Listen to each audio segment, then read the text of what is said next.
Yes. కరుణ గారు నమస్తే అండి. నమస్తే అండి.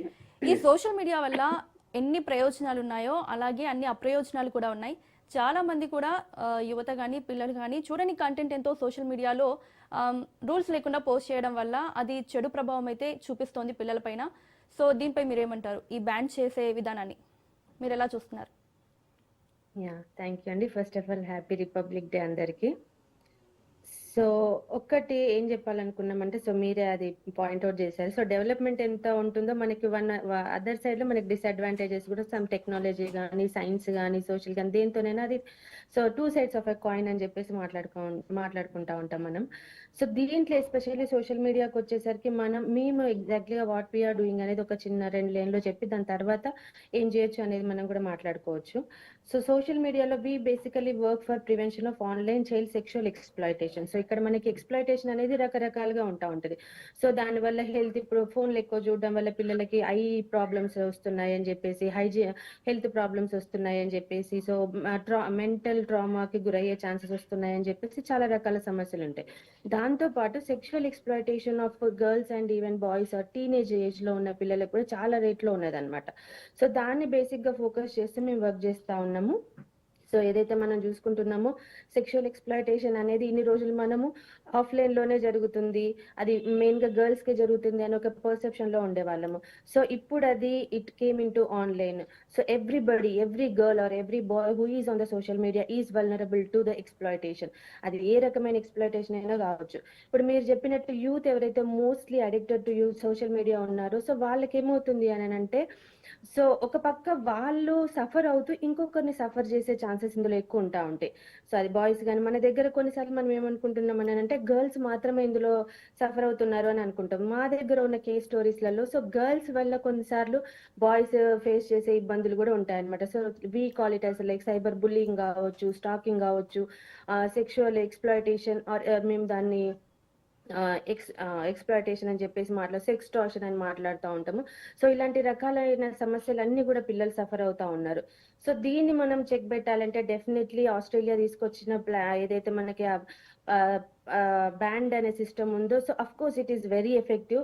సో అలాంటి ఒక స్ట్రాంగ్ చట్టం మన దగ్గర రావాలంటే of course it takes time, but definitely అది ఒక యూస్ఫుల్ వెపన్ గానే మనం వాడవచ్చు అని మనం ఈజీగా చెప్పొచ్చు.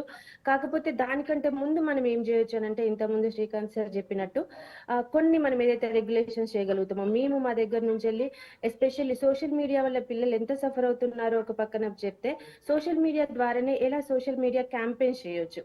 మెయిన్ గా ఈ సోషల్ మీడియా ఎక్స్‌ప్లాయిటేషన్ తగ్గించడానికి, పిల్లల్లో అవేర్నెస్ తీసుకురావడానికి మేము సోషల్ మీడియా క్యాంపెయిన్ చేస్తూ ఉంటాం. అది కూడా ఎవరితో చేస్తూ ఉంటాం అంటే మెయిన్ గా మళ్ళీ యూత్ ని మేము సెలెక్ట్ చేసుకుంటాం. సో కొంతమందిని యూత్ ని సెలెక్ట్ చేసుకొని వాళ్ళని ఎడ్యుకేట్ చేసి వాళ్ళకి డిఫరెంట్ టైప్స్ ఆఫ్ ట్రైనింగ్స్ ఇచ్చేసి, communication skills, social media awareness skills, safety skills ఇవన్నీ ఇచ్చేసి మేము వాళ్ళతోని సోషల్ మీడియాలోనే అవేర్నెస్ క్యాంపెయిన్స్ అని చేస్తా ఉన్నాము. So that is giving us the best result. So it is reaching out to the lakhs of people ఎట్లా social మీడియాని యూజ్ చేసుకోవాలి. So we call it as the safe usage of on. 1 second. Okay.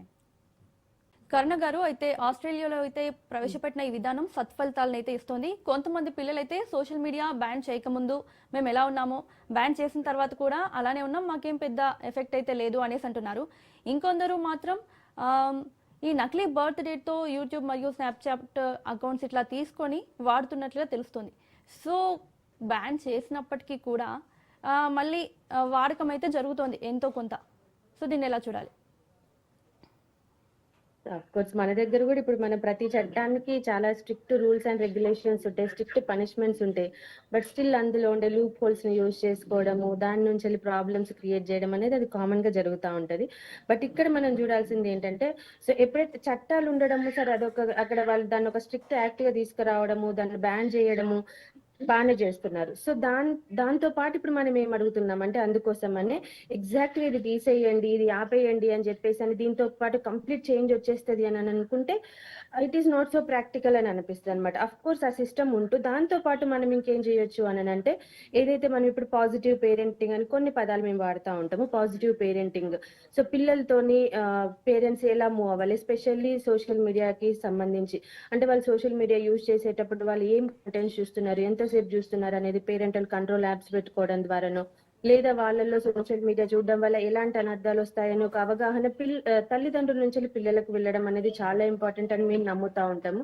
So అట్లా ఎప్పుడైతే ఇలాంటి acts తో పాటు parental responsibility and social awareness, social ethics ఎప్పుడైతే మనము కొంచెం స్ట్రెస్ చేయబడతాయో అప్పుడు ఆల్మోస్ట్ ఆటోమేటిక్ గా ఒక చట్టానికి సార్థకత వస్తుంది, ఒక ప్రాబ్లానికి కూడా కంప్లీట్ సొల్యూషన్ అనేది రావడానికి యూజ్ అవుతా ఉంటారు.